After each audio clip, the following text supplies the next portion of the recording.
You can lay turf any time of the year, and as long as the turf comes, delivered and is put down in accordance with the conditions you have at the time of year, you can get fantastic results all year round. However, in the spring, summer months, if it turns hot and dry, you've got to water it twice a day religiously, otherwise turf will die. In the winter months, obviously you've got conditions with frost and snow to contend with. Snow's not really a problem in this country. The frost can be, but as long as the ground is not frozen, then it's no problem at all to lay turf on that. If I was to choose 2 periods of the year to get the perfect condition or perfect results, then I'll probably go for early spring or late autumn. You can lay sandy soil turf on any other soil type. Because obviously sand hasn't got much nutrition in it, therefore any other soil is better than the turf it's grown on, and therefore it'll root deeply and faster and quickly and establish. Just get a tape measure and just obviously measure the length of the garden, times by the width of the garden. So say it's 5 metres by 4 metres, 20 square metres, add on a bit extra, basically for some off cuts, and off you go. Obviously if you've got a shed in the middle of the garden, or you've got a circle or a patio or whatever, then just put a tape around it, take it off the total area, and off you go. You don't always need topsoil.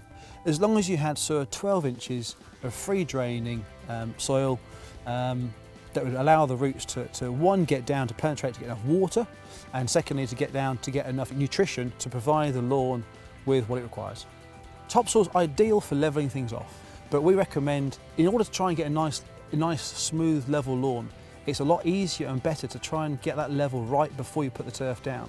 So therefore, if you blind it off with some topsoil for 1 inch or 2 or 3 inches deep, make sure you compact the soil down so it's nice and firm, so when you lay your turf on it you get a nice flat surface. So if you were to take the area of the lawn, 5 metres by 4 metres say, and you want to put say 5 centimetres basically of soil across the area of the lawn, then just take your square meterage, times it by say 0.05 a metre, which is 5 centimetres, to make sure you're in the right ballpark, and then times that figure by 1.4 to make sure that you convert that from cubic meterage into a ton of topsoil. When you're taking a new lawn up, the best thing is to try and either dig it over or get a rotavator in to try and get some air back into the soil again, because it needs air. And if you're struggling to get a rotavator in because either it's too heavy, it's too clay, it's too wet, and it's not going to work, the easy way to do it is to try and get a fork. Just get an ordinary garden fork and put the fork all the way in, basically to the top of the heel, into the ground, heave back on it a little bit, just to try and allow some air into it, move along and do it again, and move back and do it again in lines across the lawn. So it's a bit of a cheating way of doing it, but it works.